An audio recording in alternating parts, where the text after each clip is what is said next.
สบายดีเดี๋ยวนี้ก็6 โมงตอนแรงอยู่เมืองเฟรสโนรัฐแคลิฟอร์เนียเดี๋ยวนี้พวกเรากำลังสิพากันเดินทางไปลองบีชแล้วก็หลังจากลองบีชแล้วมื้ออื่นไปเที่ยวเวกัสon vacation เนาะ on vacation เตรียมพร้อมแล้วบอกพวกเขานะพร้อมแล้ว พร้อมแล้วเนาะมีจะคนสิไปน้ำกันนี่นะตะกี้ว่ามี4มื้อนี้ผู้นึงอยากไปนำผู้นึงนั่งตรงกลางโอ้ก็นี่มันไปผู้เดียวบ่มีคนอยู่นำเลยรถพอกันอยู่บ่อ๋อไม่คันบ่พอรถเฮาไปอีกก็ได้นี่ผู้ที่หาคนนี่บ่โอ้ผู้ดีเนาะอันนี้ก็สิเป็นรถอันMercedes เพิ่นว่า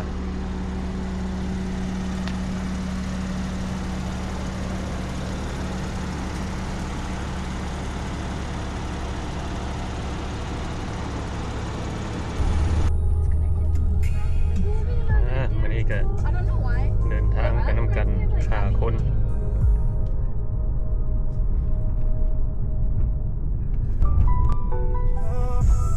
สิไปเอาอาหารก่อนเนาะก่อนสิไป LA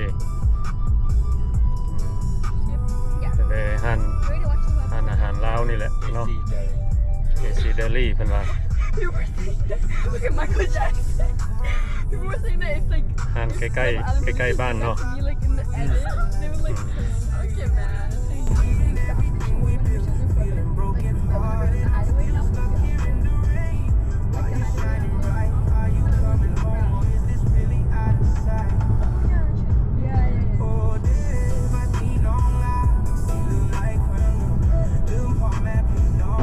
AC Deli สิมาแวะเอาอาหาร Grab and Go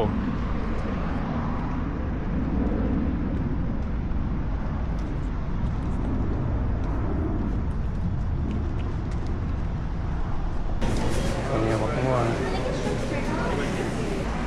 ตอนนี้เนาะตอนนี้บักม่วงโอเคนึงข้าวเหนียวสติ๊กเกอร์ไรซ์อัน2 อันกับไก่กันข้าวเหนียวกับซอสเซจอันนึงเอาบ่กาแฟนมเย็นนึงBubba eller något? Bubba okay.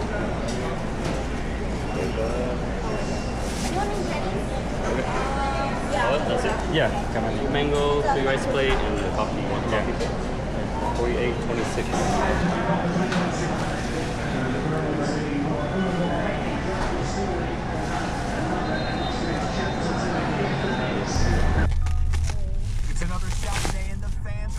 ข้าวเหนียวจืนไก่ไก่ข้าวเหนียวจืนไก่แล้วก็ข้าวเหนียวซอสเซจและนี่อันที่มีชื่อเสียงดังเดียวนี่ดังขนาดนี้สติ๊กเกอร์ไรซ์กับแมงโก้ดังขนาดpopular line เอาอย่างเจ้าเอาซอสเซจบ่ซอสเซจสิใช้เวลาประมาณ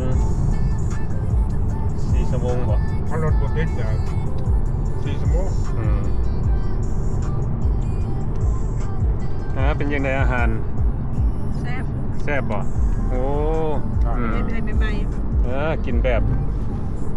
บอันลำบากหน่อยนึงเนาะกินในรถเพราะว่าพวกเขาสิบ่ได้มีเวลาอันนั่งกินเนาะเพราะว่าเฝ้าไปจืนไก่กับข้าวเหนียวฮ้อนๆเลยนี่เพิ่นจืนออกมาใหม่ๆเนาะกับแจ่วของเพิ่น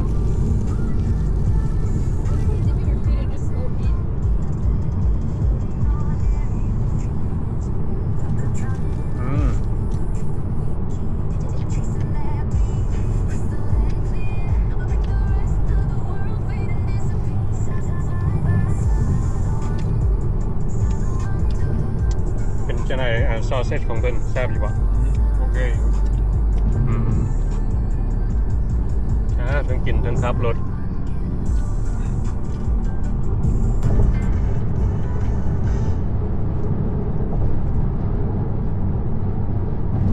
อันที่เป็นกระแสย่างใหญ่ใส่กะทิมะพร้าวลงไปแบบนี้ลองเบิ่ง ก็บอกตักเอาเครื่องหนึง บ่อันนั้นแล้ว บ่เบิดดอก กินบ่เบิดว่ะ บ่ โอเค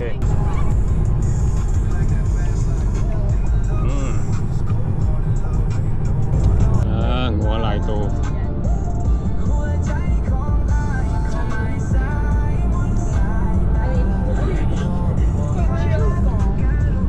I told you.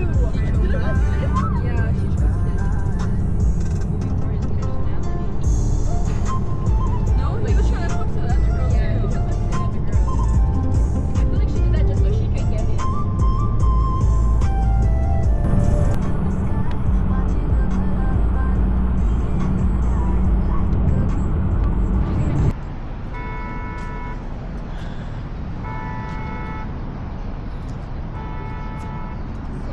มาใส่ห้องน้ำอยู่แมคโดนัลด์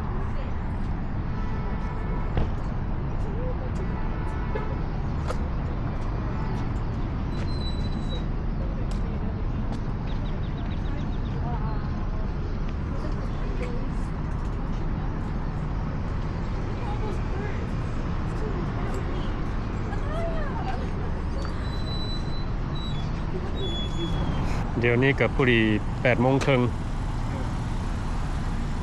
มาฮอดเบเกอร์สฟิลด์เนาะนั่นบ่ ใกล้หรือเด้ ไก่เบเกอร์สฟิลด์เนาะ แล้วสิขึ้นพูดแล้ว กำลังสิขึ้นภู ออกบ่นี่ พอดี 8:30 น. ที่ซึ่ง บ่ใส่น้ำมันบ่ บ่ใส่เต็มแล้วไม่ใส่ แพงโพดเนาะ นะ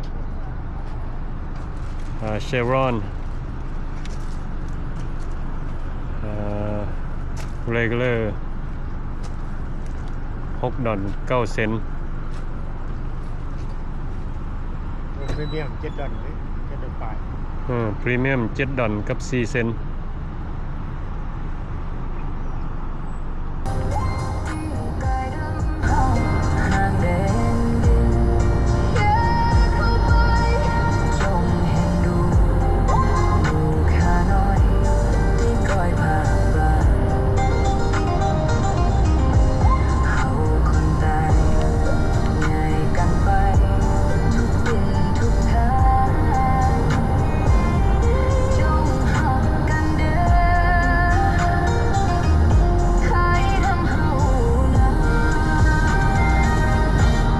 เที่ยวนี้ก็พอดี 10:15 มาฮอด ปลาย มาฮอดเล็กวูด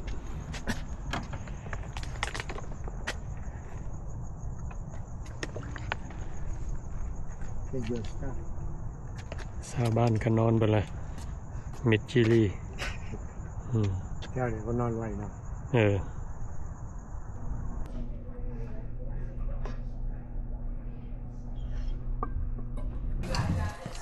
มาฮอดแล้วก็สิกินข้าวเปียกมื้อนี้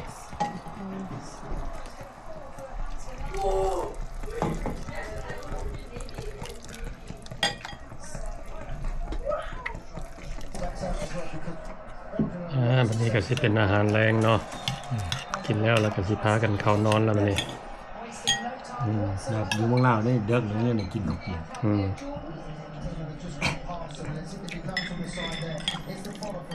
กินข้าวเปียกตอนดึก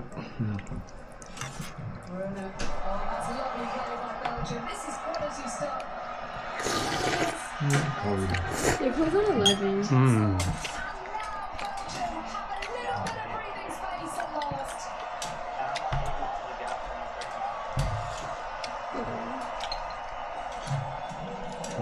Yeah, they all close at 11.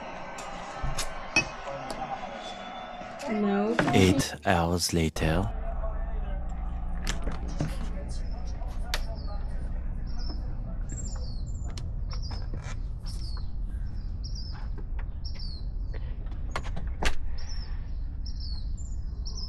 เดี๋ยวนี้ก็พอดี 6:30 ตอนเช้าอากาศดีอยู่เมืองเลกวูดรัฐแคลิฟอร์เนียอันนี้ก็สิเป็นหน้าบ้านของเอื้อยเครื่องปลูกฝังหลายเนาะมีต้นไม้หลายต้นอันนี้ก็สิเป็นต้นหมากลำไยของเพิ่นปีนี้เป็นหมากหลาย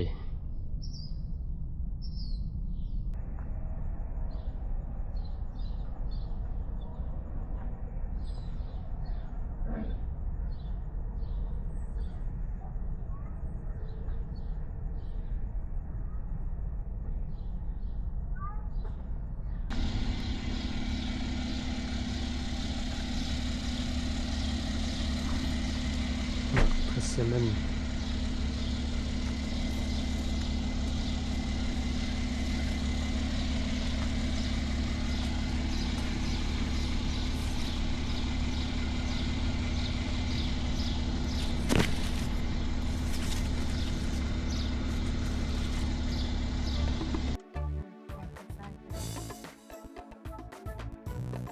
วันนี้กำลังสิพากันเดินทางออกไปลาสเวกัสมาพักอยู่เลกวูดคืนหนึ่ง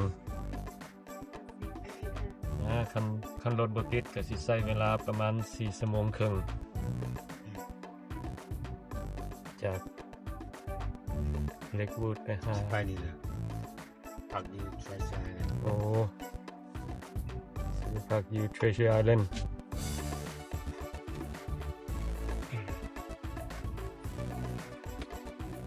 โรงแรมนี่แพงแน่นอนตัวนี้ย่านโมเมนต์100ขึ้นเมื่อคุณว่า เป็นเมมเบอร์เนี่ยเป็นเมมเบอร์แพงเนาะ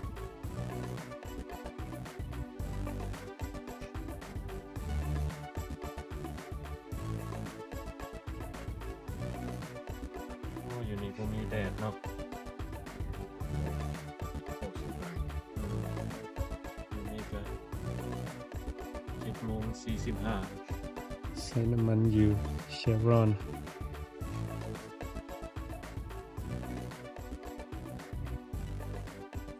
เมกดาโน่ทั้ง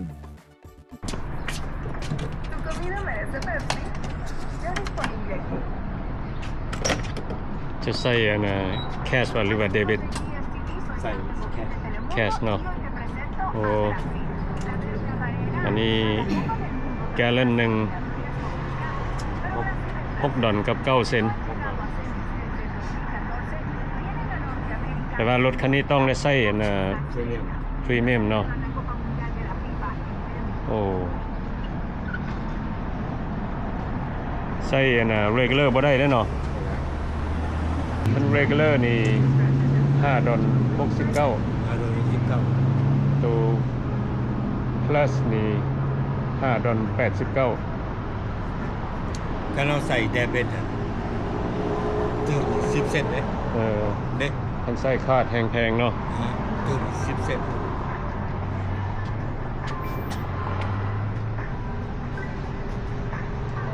นะแวะใส่น้ำมันอยู่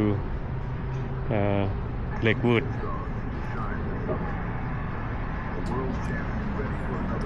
ใส่น้ำมันแล้วล่ะสิไปใส่วันนี้ Where our breakfast you McDonald's โอ้แวะกินอาหารเช้า breakfast เด้ต้องมีกาแฟแล้ว อืม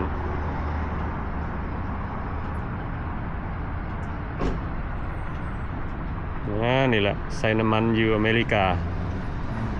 ก็คือลาวได้เนาะ กูคือเหล้าแล้วต้องมีคนมาใส่ อยู่ลาวนี่เฮาบ่ท่าได้ลงรถ ที่จะนั่งในรถ เออ โอ้เซอร์วิส อยู่อเมริกานี่แหละนี่บ่มีไผแล้วสิมายืนใส่อยู่นี่ เนาะเขาก็มีแต่เข้าไปทางในไปจ่ายเงินอยู่ทางในหั่นแล้วก็มาใส่เอง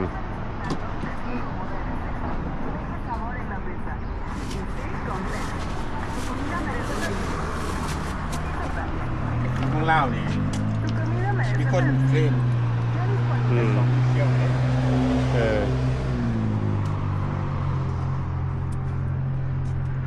ย คลีนหน้าแวนก็ได้เฮ็ดเองเนาะ นี่เป็นเด็กนะ นี่แหละอยู่อเมริกา แตกต่างหน่อยนึงกับอยู่ประเทศลาว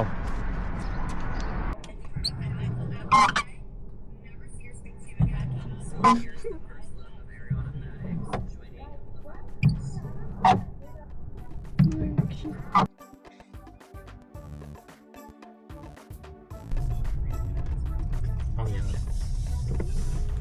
จะจือออเดอร์ Motel sausage egg. ออเดอร์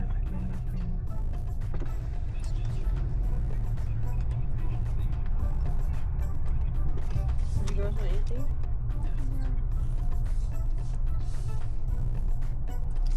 No, no. Sausage egg muffin. Có được chưa? Thu Hi. cho our cream sugar. บ่ Black coffee. Black. Two medium black. Yeah, the 4 sandwiches, the 2 medium coffees, a large my bad. The 5 sandwiches, the 2 burritos, and a large Dr. Pepper. Yeah.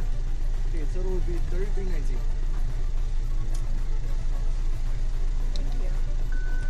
Would you like a receipt? Yes. 2 burritos in the picante sauce, 1 ticket for your drinks, okay? Okay. Get up ketchup. You want different kinds of sauce?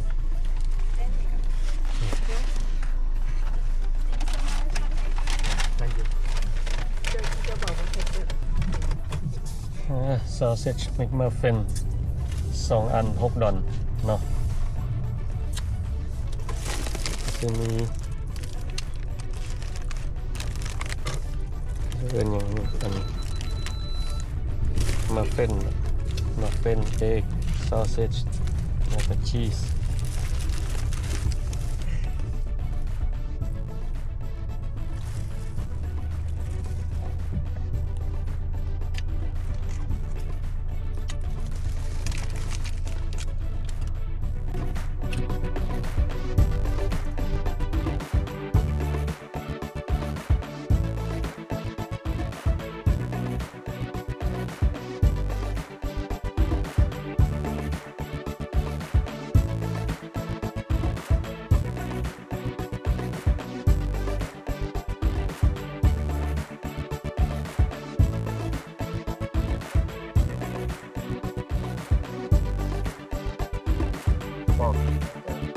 ฝ่ามือเข้าทำอันนี้สมองแม่บ่เห็นเลย แบบย่ำหนาวย่ำ150 บาท ดาวได้เนาะนี่ หนาว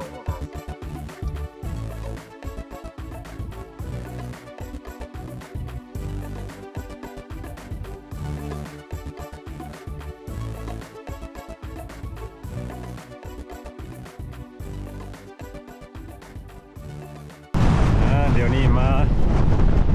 rest area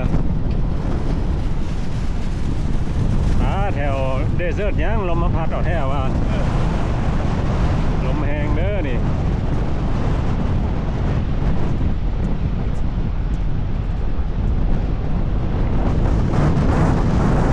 นี่จะเป็นคนมาจอดพักผ่อนหรือว่าจอดใส่ห้องน้ำ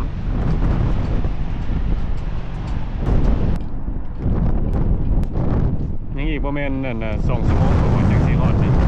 Las Vegas อันนี้ก็สิเป็นMojave Desert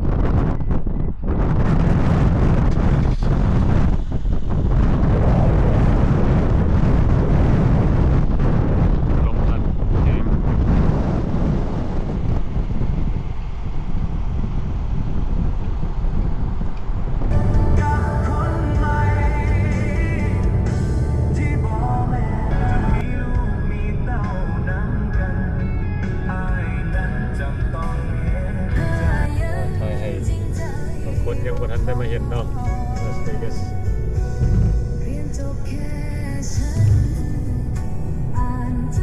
In 2 miles, use the second from the right lane to take exit 39 for Spring Mountain Road. แล้วก็เลยไป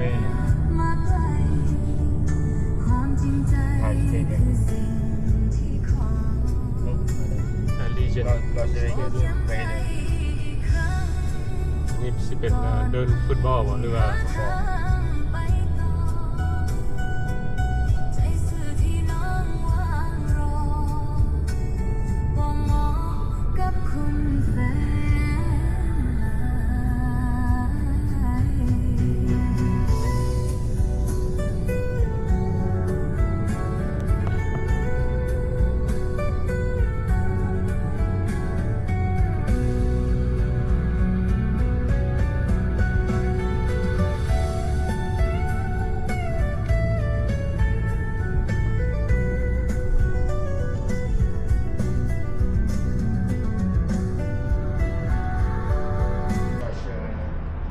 มาฮอดแล้ว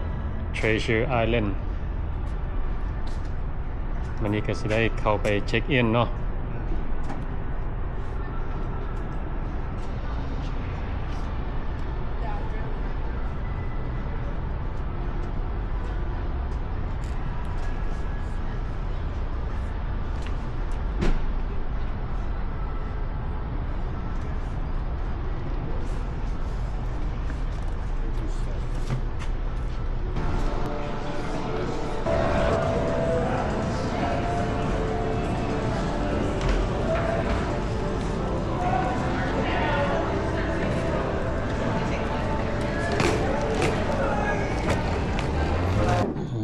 ของพวกเขา67เนาะ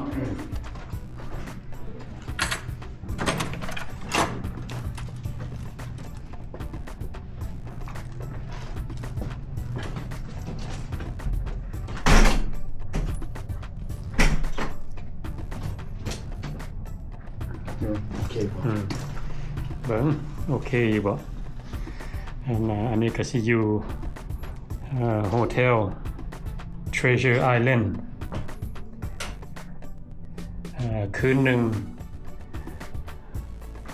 $117ห้องน้ำก็โอเคเนาะสะอาดดี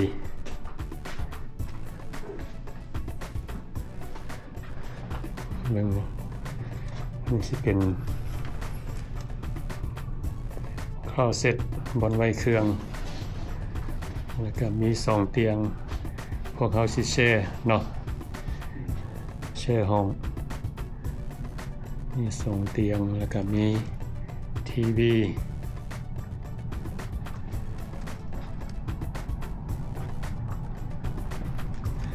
แล้วก็เบิ่งวิวเพิ่น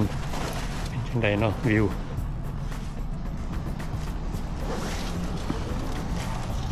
ทางนอกนี่โอ้วิวนี่ก็สิเห็น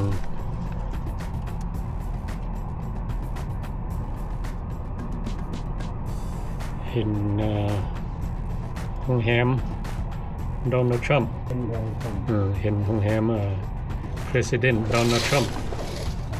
เด้ธรรมดามันสิแพงกว่านี้ได้แต่ว่าส่วนหลายโฮเทลอยู่ลาสเวกัสเขาเจ้าแบบมีดิสคาวน์เนาะเขาเจ้าอยากให้คนมาพักเซาอยู่นี่แล้วก็เล่นอยู่นี่นะวิดีโอนี้ก็มีแต่เท่านี้ละอันนี้ก็สิเป็นการเดินทางของพวกเขาจากเมืองเฟรสโนมาลาสเวกัสเนวาดาโอเคก็สิจบคลิปนี้ไว้สำนี้ซะก่อนแล้วก็ขอบใจเบิดทุกคนที่เข้ามาเบิ่งวิดีโอของเรา